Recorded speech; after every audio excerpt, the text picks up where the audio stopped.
ಜ್ಞಾನವನ್ನು ಪ್ರಕಾಶ ಎಂದು ಹೇಳಲಾಗುತ್ತದೆ. ಜ್ಞಾನ ಅಂದ್ರೆ ಅದು ಪ್ರಕಾಶ, ಬೆಳಕು ಎಂದು ಹೇಳಲಾಗುತ್ತದೆ. ಬೆಳಕನ್ನು ಯಾರಿಂದಲೂ ಕೂಡ ಅಡಗಿಸಿಡಲು ಸಾಧ್ಯವಿಲ್ಲ. ಯಾವ ಮೂಲೆಯಲ್ಲಿದ್ದರೂ ಕೂಡ ಆ ಬೆಳಕು ಹೊರಗೆ ಬರ್ತದೆ, ಅದನ್ನು ಅಡಗಿಸಿಡಲು ಯಾರಿಂದಲೂ ಕೂಡ ಸಾಧ್ಯವಿಲ್ಲ. ಆದ್ದರಿಂದ ನಮ್ಮ ಈ ಹವ್ವಾ ಎಂಬ ಮಹಿಳೆ, ಇವರು ಜ್ಞಾನದ ಭಂಡಾರವಾಗಿದ್ದಾರೆ. ಆದ್ದರಿಂದ ಈ ಎಲ್ಲ ಮಹಿಳೆಯರ ಮಧ್ಯೆ ಅವರೊಂದು ಪ್ರಕಾಶ ಬಿಂದುವಾಗಿ ನಮ್ಮ ಮುಂದೆ ಶೋಭಿಸುತ್ತಿದ್ದಾರೆ ಎಂದು ಹೇಳಲು ಈ ಸಂದರ್ಭದಲ್ಲಿ ನಾನು ಸಂತೋಷ ಪಡುತ್ತೇನೆ. ಶಾಂತಿ ಪ್ರಕಾಶನ ಸಂಸ್ಥೆಗೆ ನಾನು ಕೃತಜ್ಞತೆಯನ್ನು ಕೂಡ ಸಲ್ಲಿಸುತ್ತಿದ್ದೇನೆ. ನೋಡಿ, ಸಾಹಿತ್ಯ ಎಂದರೆ ಉತ್ತಮ ಬರಹ. ಅದರ ಅರ್ಥ ಸೃಜನಶೀಲವಾದಂತಹ ಬರಹ. ಈ ಸಾಹಿತ್ಯ ಪ್ರಿಯರ ಉದಾಹರಣೆ ಹೇಗಿದೆ ಅಂದರೆ ಓದಿ ತಿಳುವಳಿಕೆ ಇದ್ದು ಜ್ಞಾನವನ್ನು ಸಂಪಾದಿಸುವಂತಹ ಸಾಹಿತ್ಯ ಪ್ರಿಯರ ಉದಾಹರಣೆ ಹೇಗಿದೆ ಎಂದರೆ, ಒಬ್ಬ ವ್ಯಕ್ತಿ, ಉದಾಹರಣೆಗೆ ಹೇಳುವುದಾದರೆ, ಒಬ್ಬ ವ್ಯಕ್ತಿ ಅವನು ಕತ್ತಲೆಯಲ್ಲಿ ನಡೆಯುತ್ತಿರುವಾಗ ಅವನ ಕೈಯಲ್ಲಿ ಒಂದು ಬೆಳಕಿದೆ. ಆ ಬೆಳಕು ಅವನಿಗೆ ಯಾವ ದಾರಿಯಲ್ಲಿ ಹೋಗಬೇಕೆಂಬುದನ್ನು ಅವನು ಸ್ಪಷ್ಟವಾಗಿ ಆ ದಾರಿಯನ್ನು ಕಂಡುಹಿಡಿಯುತ್ತಾನೆ. ಹಾಗೆಯೇ ಅವನ ಜೊತೆಗೆ ಯಾರಾದರೂ ಬಂದರೆ ಆ ದಾರಿಯಲ್ಲಿ ಅವನನ್ನು ಕರೆದುಕೊಂಡು ಹೋಗುತ್ತಾನೆ, ಅಥವಾ ಅವರಿಗೆ ಬೇಕಾದ ದಾರಿಯನ್ನು ಈ ಬೆಳಕಿನಿಂದ ಅವನು ತೋರಿಸಿಕೊಡುತ್ತಾನೆ. ಇದು ಸಾಹಿತ್ಯ ಪ್ರಿಯರ ಒಂದು ಉದಾಹರಣೆ, ಅಂದರೆ ಓದುವಂತಹ ವ್ಯಕ್ತಿಗಳ ಒಂದು ಉದಾಹರಣೆ. ಅವರಿಗೆ ಸ್ಪಷ್ಟವಾದ ದಾರಿಯು ಗೋಚರಿಸುತ್ತದೆ. ಹಾಗೆಯೇ ಕಣ್ಣಿದ್ದು ಕುರುಡರಾಗಿರುವಂತಹ, ಸಾಹಿತ್ಯವನ್ನು ಇಷ್ಟಪಡದಂತಹ ಕಣ್ಣಿದ್ದು ಕುರುಡರಾಗಿರುವಂತಹ ಜನರ ಉದಾಹರಣೆ ಹೇಗಿದೆ ಎಂದರೆ, ಅವರು ಅಂಧಕಾರದಲ್ಲಿರುತ್ತಾರೆ. ಅವರು ಅಂಧಕಾರದಲ್ಲಿರುವಾಗ ಯಾರಾದರೂ ಅವರ ಜೊತೆಗೆ ಬಂದು ನಾನು ನಿನಗೆ ದಾರಿ ತೋರಿಸುತ್ತೇನೆ ಎಂದು ಹೇಳುವಾಗ ಅವನಿಗೆ ಆ ವ್ಯಕ್ತಿ ಯಾರು ಎಂಬುದು ಗೊತ್ತಿರುವುದಿಲ್ಲ. ಅವನು ಕತ್ತಲೆಯಲ್ಲಿರುತ್ತಾನೆ. ಆ ವ್ಯಕ್ತಿಯು ಬಂದು ನಾನು ನಿನಗೆ ದಾರಿ ತೋರಿಸುತ್ತೇನೆ ಎಂದು ಹೇಳುವಾಗ ಆ ವ್ಯಕ್ತಿ ಯಾರು ಎಂಬುದು ಅವನಿಗೆ ಕಾಣುವುದಿಲ್ಲ.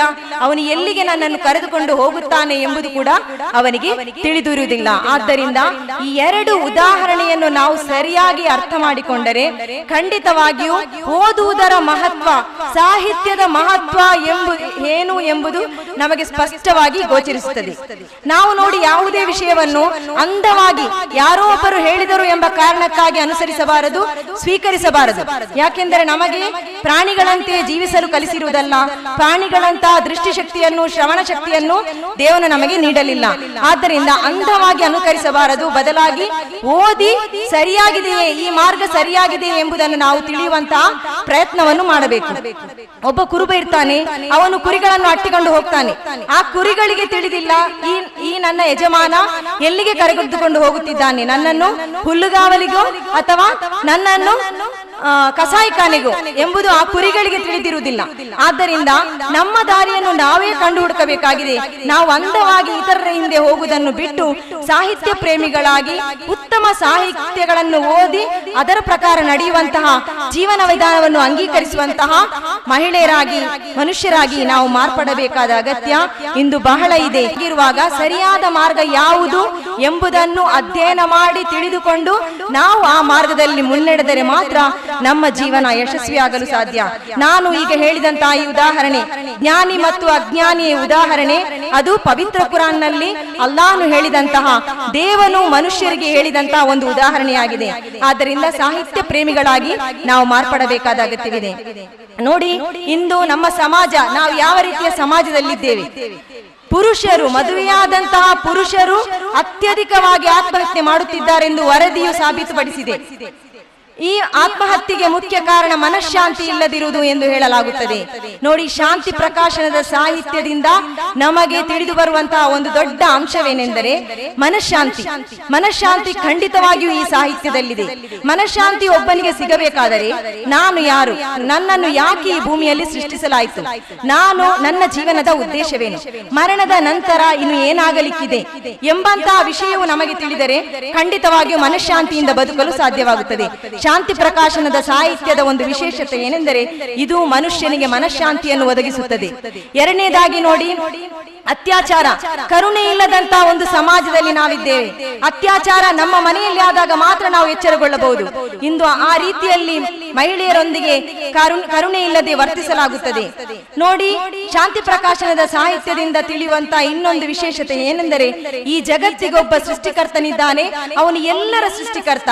ಈ ಜಗತ್ತಿನ ಒಂದು ಇರುವೆ ಕೂಡ ಅದು ದೇವನ ಸೃಷ್ಟಿ, ಅವುಗಳೊಂದಿಗೆ ಕರುಣೆಯಿಂದ ವರ್ತಿಸಬೇಕೆಂಬುದನ್ನು ಶಾಂತಿ ಪ್ರಕಾಶನದ ಸಾಹಿತ್ಯಗಳಿಂದ ನಮಗೆ ಓದಿ ಅರ್ಥ ಮಾಡಿಕೊಳ್ಳಲು ಸಾಧ್ಯವಾಗುತ್ತದೆ. ಹಾಗೆಯೇ ನೋಡಿ, ಕೋಮುಗಲಭೆ, ಧರ್ಮದ ವಿಷಯದಲ್ಲಿ ಜಗಳಗಳು ಇಂದು ಸಾಮಾನ್ಯವಾಗಿದೆ. ನಾನು ಹೀಗೆ ಹೇಳಿದಂತಹ ಈ ಎಲ್ಲ ಅಂಶಗಳು ನೋಡಿ, ಎಲ್ಲದರಲ್ಲಿಯೂ ನೀವು ಅತ್ಯಾಚಾರವನ್ನೇ ತೆಗೆದುಕೊಳ್ಳಿ, ಕೋಮುಗಲಭೆಯನ್ನೇ ತೆಗೆದುಕೊಳ್ಳಿ, ಅಥವಾ ಇನ್ನಿತರ ಯಾವುದೇ ವಿಷಯಗಳನ್ನು ತೆಗೆದುಕೊಳ್ಳಿ, ಇದರಲ್ಲಿ ಎಲ್ಲದರಲ್ಲಿಯೂ ಕೂಡ ಮಹಿಳೆ ಹೆಚ್ಚು ನಷ್ಟವನ್ನು ಅನುಭವಿಸುವವಳಾಗಿದ್ದಾಳೆ. ಮಹಿಳೆ ಮತ್ತು ಮಕ್ಕಳು ಹೆಚ್ಚು ನಷ್ಟವನ್ನು ಅನುಭವಿಸುವವರಾಗಿದ್ದಾರೆ. ಆದ್ದರಿಂದ ಕಳೆದು ಹೋದಂತಹ ಸಮುದಾಯ ಕಳೆದು ಹೋಯಿತು. ಇದನ್ನು ಬದಲಾಯಿಸಲು ನಮ್ಮಿಂದ ಖಂಡಿತವಾಗಿಯೂ ಸಾಧ್ಯವಾಗುವುದು ಕಷ್ಟ ಎಂದು ಹೇಳಬಹುದು. ಆದರೆ ಮುಂದಿನ ಪೀಳಿಗೆ ನಮ್ಮ ಕೈಯಲ್ಲಿದೆ. ಮಹಿಳೆ ಎಂಬ ನೆಲೆಯಲ್ಲಿ, ತಾಯಿ ಎಂಬ ನೆಲೆಯಲ್ಲಿ ನಮ್ಮ ಕೈಯಲ್ಲಿ ಮುಂದಿನ ಪೀಳಿಗೆ ಇದೆ. ಅಧ್ಯಾಪಕಿ ಎಂಬ ನೆಲೆಯಲ್ಲಿ ಒಂದು ಸಮಾಜವನ್ನೇ ಪರಿವರ್ತಿಸಲು ನಮ್ಮಿಂದ ಸಾಧ್ಯವಿದೆ. ಆದ್ದರಿಂದ ಈ ಕೋಮುಗಲಭೆಯ ವಿಷಯದಲ್ಲಿ ಹೇಳುವುದಾದರೆ, ಎಲ್ಲ ಧರ್ಮಗಳ ವಿಚಾರಗಳನ್ನು ನಾವು ಸರಿಯಾಗಿ ಅರ್ಥ ಮಾಡಿಕೊಂಡರೆ ಖಂಡಿತವಾಗಿಯೂ ನಮ್ಮ ಮಧ್ಯೆ ಪ್ರೀತಿ ಸಹೋದರತೆ ಉಂಟಾಗುತ್ತದೆ. ನಮ್ಮ ಮಧ್ಯೆ ಯಾವುದೇ ರೀತಿಯ ಘರ್ಷಣೆ ಉಂಟಾಗಲಾರದು. ಆದ್ದರಿಂದ ಶಾಂತಿ ಪ್ರಕಾಶನದ ಸಾಹಿತ್ಯದಿಂದ ಕಂಡುಕೊಂಡಂತಹ ಸತ್ಯ ಇದು ಎಲ್ಲ ಧರ್ಮದ ವಿಚಾರಗಳನ್ನು ಒಳಗೊಂಡಂತಹ ಸಾಹಿತ್ಯಗಳಾಗಿ ನಮ್ಮ ಮನೆಯ ಕಪಾಟುಗಳಲ್ಲಿ, ನಮ್ಮ ಮನೆಗಳಲ್ಲಿ ಶಾಂತಿಯ ಅಥವಾ ಉತ್ತಮ ಸಾಹಿತ್ಯಗಳು ತುಂಬಿ ತುಳುಕುವಂತಾಗಬೇಕು. ಆಗ ಮಾತ್ರ ನಮ್ಮ ಮನೆಗಳಿಂದ ಉತ್ತಮ ಸಂತಾನಗಳು ಹೊರಟು ಬರಬಹುದು.